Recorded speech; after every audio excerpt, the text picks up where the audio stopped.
Hello students, this is my another video on the unit 1, that is the introductory part of traffic engineering.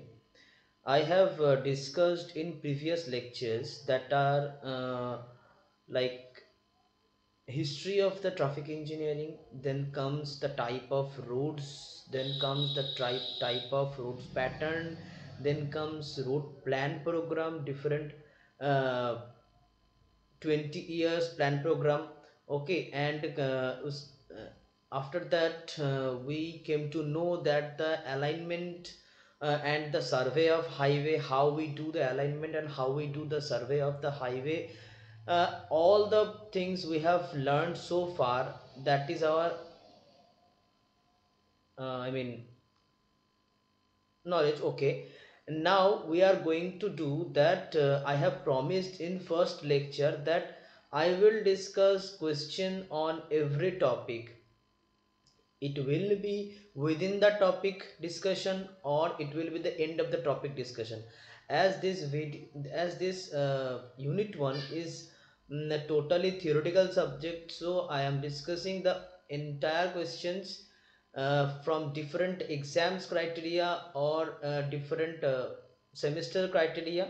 Whatever the criteria is, the question I have selected here are very most important questions, and please follow with that, and I will try my best to discuss this question to you. Okay, please stay with the class and I hope you will enjoy. Okay, and if you like the class, then please do like, share and subscribe. Okay, all the notes are given in the description box. Please go and follow the notes. And okay, let's start without any delay.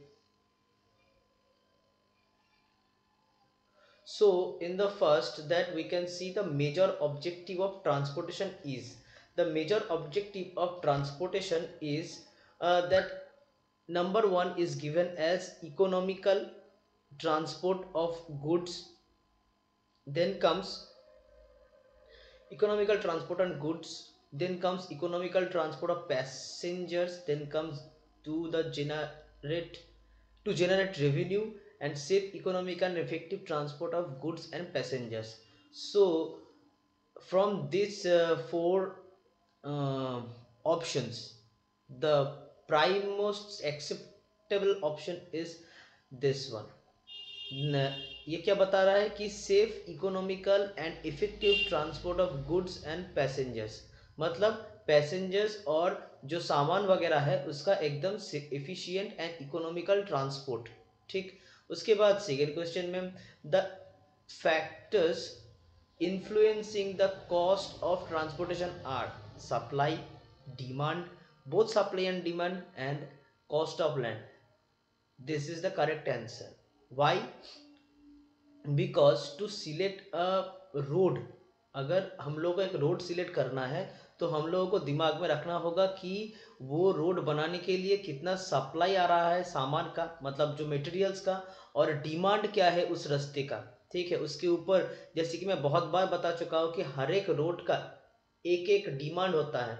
उस demand के ऊपर के base पे हर एक type का road हम लोग बनाते हैं। ठीक है, जैसे कि फ्लेक्सिबल पेवमेंट, रिजिड पेवमेंट, या किसी और टाइप का पेवमेंट। ठीक है, तो ये डिमांड के ऊपर डिपेंड करके हम लोग का जो रास्ते का क्वालिटी है वो भी वेरी करता है। तो इसीलिए both supply and demand are the best option.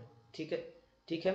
उसके बाद which is the most flexible type of transportation available, that is roadway, railway, waterway and airway. Here roadway is the most flexible type of transportation available. Y?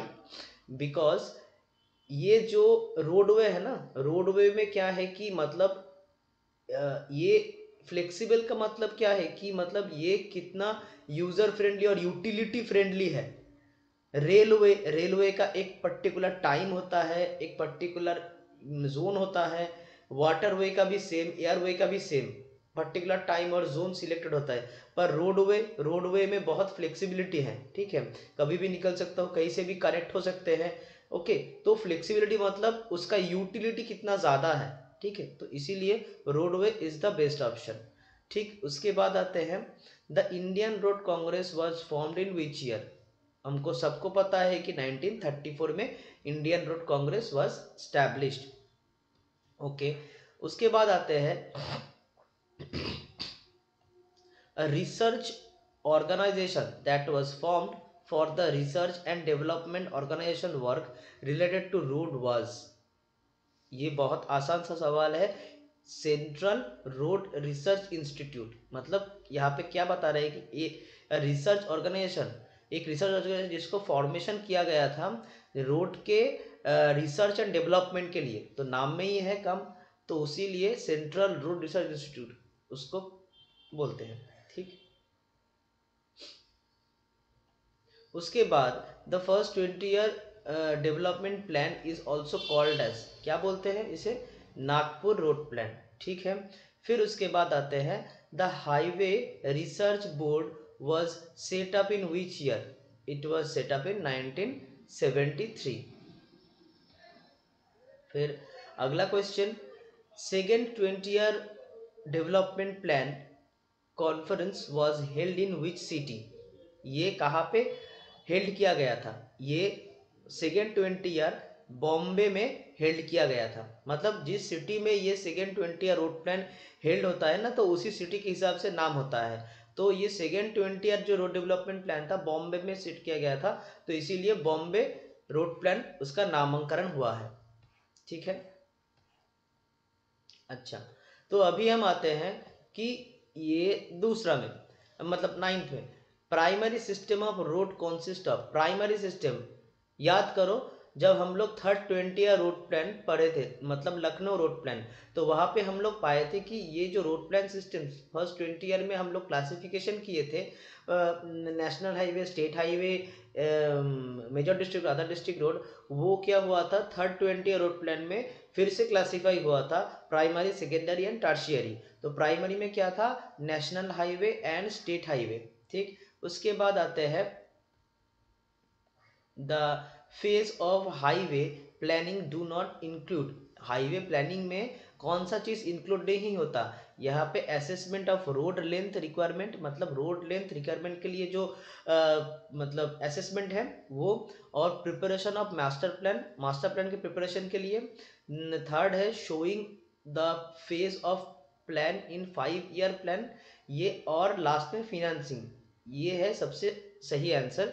क्यों, क्योंकि ये जो तीनों चीज है, ये तीनों चीज करना होता है पहले, मतलब प्लानिंग करना होता है हर एक रोड को। अगर हम तैयार कर रहे हैं तो उसके लिए हम लोग को चाहिए प्लानिंग। फिर हम लोग जब लास्ट में डिटेल प्रोजेक्ट रिपोर्ट बनाएंगे, तो डिटेल प्रोजेक्ट रिपोर्ट में हम लोग पाएंगे कि फिनेंसिंग भी उसमें इंक्लूडेड होता है, फिनेंसिंग होता है तब डिटेल प्रोजेक्ट रिपोर्ट में। ठीक, ओके, तो यहाँ तक आशा करता हूँ आप लोगों को सबको समझ में आ गया।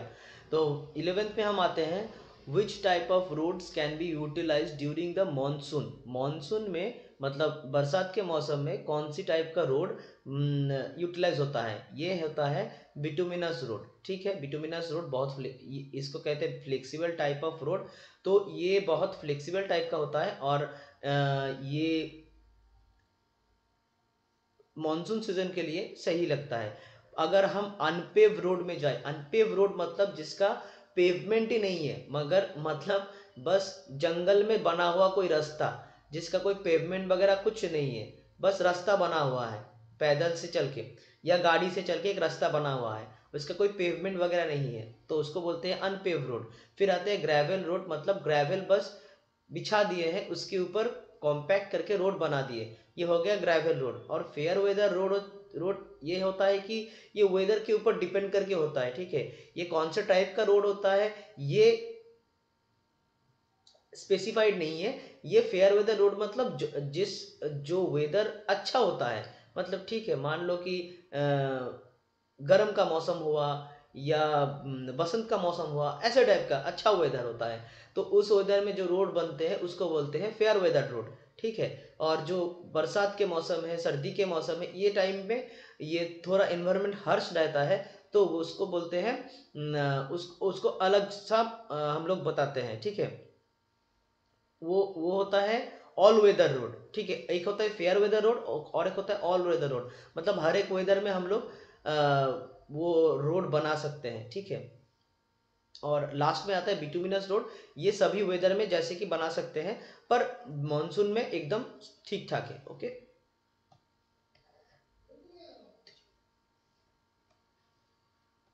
अच्छा, फिर आता है Nagpur plan. Nagpur plan classified the road based on, Nagpur का जो रोड क्लासिफिकेशन प्लान था, ये किस चीज़ के ऊपर बेस करके हुआ था?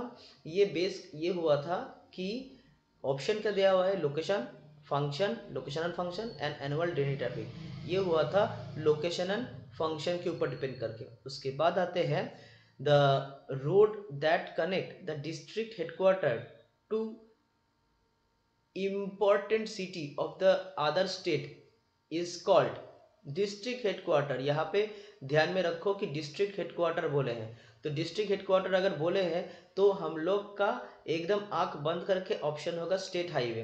क्यों? क्योंकि हम लोग अगर नेशनल हाईवे का डेफिनेशन पढ़े तो हम लोगों को वहाँ पे पता चलेगा कि नेशनल हाईवे उस रोड को बोलते हैं जिस रोड कोई इंपॉर्टेंट सिटीज़, ठीक है, इंपॉर्टेंट पोर्ट्स, क्या बोलते हैं इसे, अगर हम नेशनल हाईवे देखें तो नेशनल हाईवे का क्या होता है कि ये जो नेशनल हाईवे, ये होता है कि कुछ इम्पोर्टेंट सिटीज़ या उसके बाद टूरिस्ट प्लेस, उसके बाद फॉरेन हाईवे, उसके बाद आते हैं इम्पोर्टेंट पोर्ट्स, डॉक्स, ये सब कनेक्ट करते हैं। और क्या होता है, ये नेशनल हाईवे जो हमारे मिलिट्री है उन लोगों के लिए स्ट्रैटेजिक मूवमेंट के लिए भी यूज होता है नेशनल हाईवे। ये स्टेट हाईवे क्या करते हैं, district headquarter, block development headquarter, इसको कनेक्ट करते हैं स्टेट हाईवे। उसके बाद आते हैं मेजर डिस्ट्रिक्ट रोड, जो ये मार्केटिंग और ट्रांसपोर्टिंग के लिए, marketing and production and marketing के लिए यूज होता है मेजर डिस्ट्रिक्ट रोड, ठीक है। और लास्ट में आता है वो अदर डिस्ट्रिक्ट रोड, ये तालुक हेडक्वार्टर या ब्लॉक डेवलपमेंट हेडक्वार्टर, इसको कनेक्ट करते हैं अदर डिस्ट्रिक्ट रोड, ठीक है। तो यहाँ पे जो डेफिनेशन वाइज अगर हम चलेंगे तो हम लोगों को पता चलेगा कि मेजर डिस्ट्रिक्ट रोड ही है, सॉरी स्टेट हाईवे ही है ये ऑप्शन का, ये क्वेश्चन का आंसर, ठीक है। अच्छा, फिर 14 में आते हैं। 14 में क्या है कि the rectangular pattern of road has been adopted in which Indian city, ये हुआ चंडीगढ़ में। हमने जब सिटी रोड पैटर्न डिस्कस किए थे तो अगर अलग से कलर में मैंने लिख दिया था कि कौन कौन से रोड पैटर्न कौन कौन से सिटी में हुआ है, ठीक है। जैसे कि सर्कुलर रोड पैटर्न हम लोगों का ये दिल्ली का कनॉट प्लेस में हुआ है, ठीक है, ऐसे टाइप का है। उसके बाद आते हैं 15th नंबर पे, Nagpur plan formula assume which type of pattern, कौन से type of pattern Nagpur road Congress में यूज होता है, ये है कि स्टार एंड ग्रिड पैटर्न, ठीक है। अगर डिफरेंट डिफरेंट सिटीज़ का है तो मैं बता दिया हूँ। अगर आपको आपने पिछले वाला लेक्चर्स नहीं देखे हैं तो डिस्क्रिप्शन बॉक्स में उसका लिंक है, वहाँ पे जाके ज़रूर देख लीजिएगा कि ये जो रोड पैटर्न है ये कैसा टाइप के, मैं बहुत अच्छे से, देखिए मैं थोड़ा एक दिखा देता हूँ, ये मैं बहुत अच्छे से पिक्चर डाल के बनाया हूँ आप लोगों के लिए, तो ज़रूर जाना वो विज़िट करना, ऐसे टाइप का बनाया हूँ, तो ठीक है, ये ज़रूर जाना और विज़िट करना, आप लोग को अच्छे से समझ में आएगा, ठीक है। मैं ये नोट्स में आता हूँ,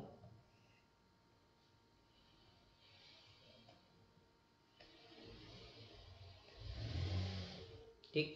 अभी है कि 16th में Nagpur plan conference was held in which year, कौन से ईयर में नागपुर रोड कांग्रेस हेल्ड हुआ था, 1941 में।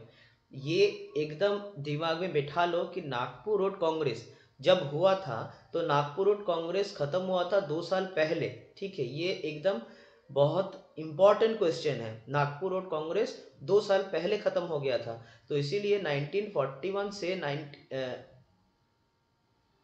सॉरी सॉरी सॉरी सॉरी, ये थोड़ा सा गलत हो गया, 41 नहीं, ये 43 होगा, सॉरी, ये 43 होगा, 1943। ये क्यों क्यों मैं बता रहा हूँ कि 1943 से 1963 तक होना चाहिए था, 20 साल का गैप है, तो वो ख़त्म हो गया था 1961 में, ठीक है। अगला जो रोड प्लान है बॉम्बे रोड प्लान, वो 1961 से 1981 तक हुआ था। फिर अगले वाला जो था, जो आपका लखनऊ रोड प्लान था, वो 1981 से 2001 तक हुआ था, ठीक है। अच्छा, तो यहाँ पे हम लोग का पहला पेज खत्म हो गया, और अब हम आते हैं दूसरे पेज में।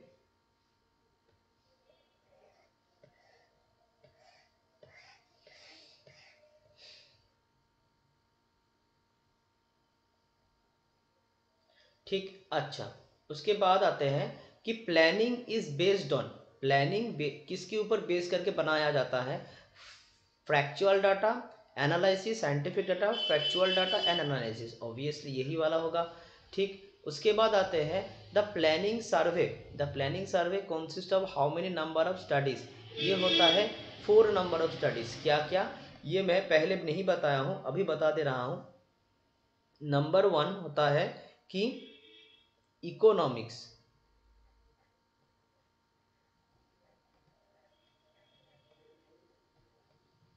नंबर 2 होता है financial, economic studies, economic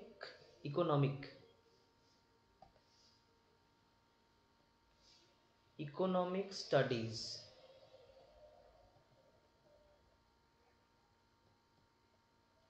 number 2 होता है फिनेंशियल स्टडीज।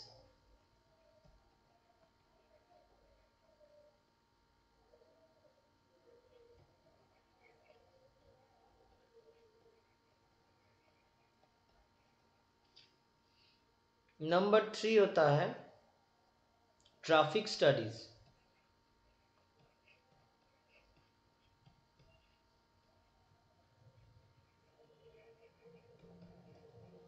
और आखिर में नंबर 4 जो होता है, ये होता है कि इंजीनियरिंग स्टडीज।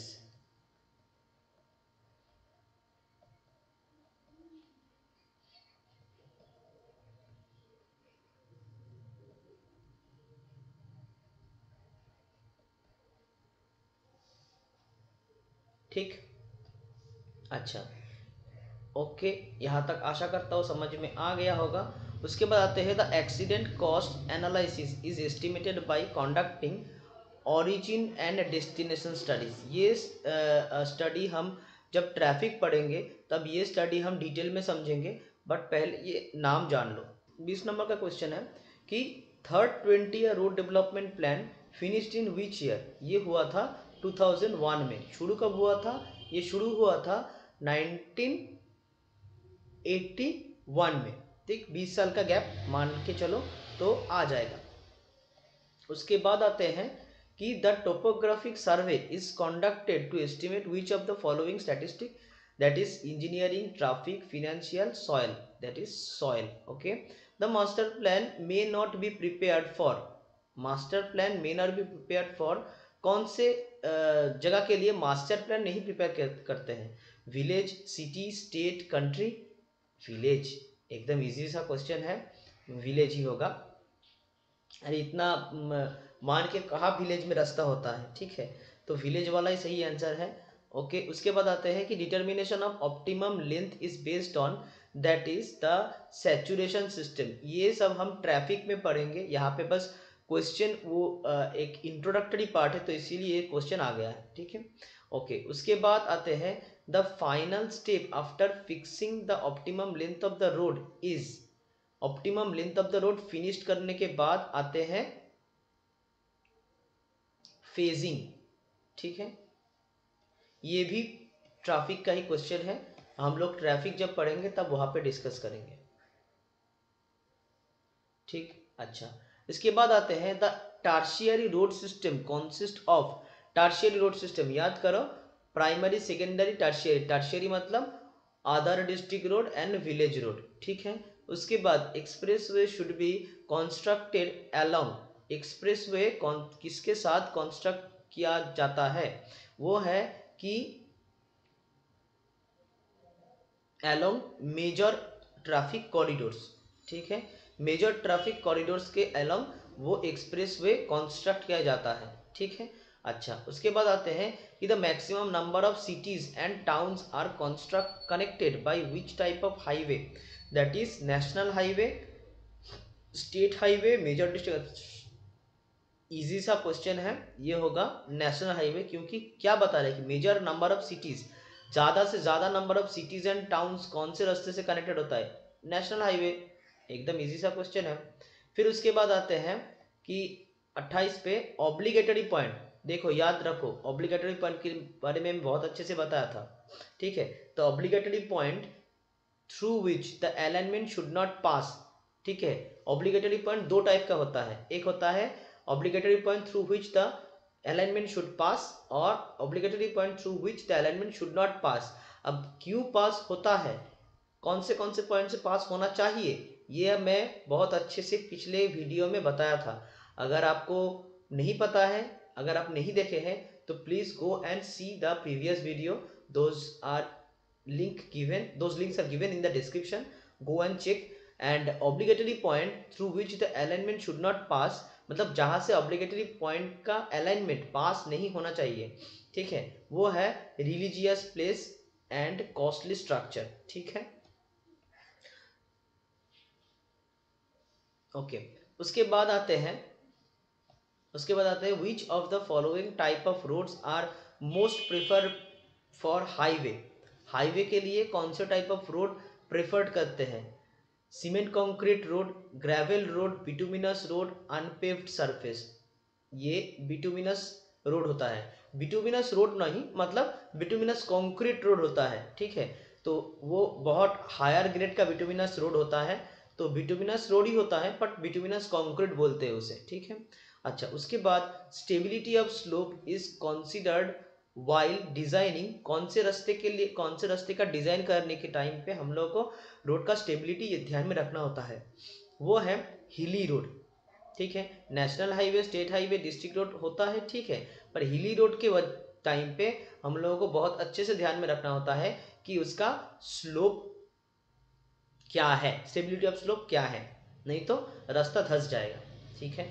अच्छा, तो ये यहाँ तक हम लोग का जो क्वेश्चंस का डिस्कशन है यहाँ पे ख़त्म होता है, और यहाँ पे हम लोगों का यूनिट 1 भी ख़त्म होता है, ठीक है।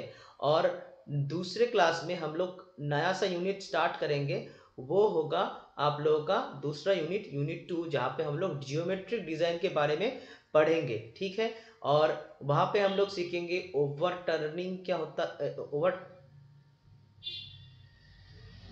मतलब सुपर एलिवेशन क्या होता है, मतलब उसके बाद स्टॉपिंग साइड डिस्टेंस क्या होता है, ओवरटेकिंग साइड डिस्टेंस क्या होता है, क्यों रास्ता, रास्ते पे कोई गाड़ी अगर जा रहा है क्यों वो स्किड करके निकल जाता है, क्यों वो ओवर टर्निंग हो जाता है, मतलब होने का चांस होता है, ओवर टर्निंग में तो उलट जाता है, मतलब ऐसे गाड़ी जा रहा है उलट गया ऐसे, या ऐसे उलट गया, ठीक है। स्किड कर रहा है तो मतलब गाड़ी फिसल के जा रहा है, क्यों हो रहा है, हॉरिजॉन्टल कर्व क्या है, वर्टिकल कर्व क्या है।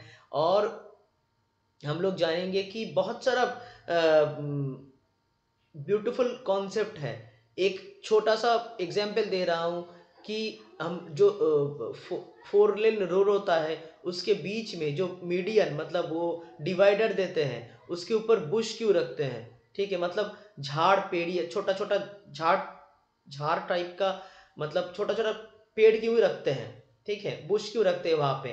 तो ये सब जो क्वेश्चंस वगैरह है, ये सब इंटरव्यू के क्वेश्चंस है, ये भी हम लोग थोड़ा थोड़ा करके डिस्कस करेंगे वहाँ पे, जब हम पढ़ेंगे, पढ़ने के टाइम में कॉन्टिन्यूस वही क्वेश्चन हम डिस्कस करेंगे। और क्या डिस्कस करेंगे, जो भी आपका मैथ्स आएगा रिलेटेड इक्वेशंस, तो वो भी हम डिस्कस करते हुए जाएंगे, ठीक है।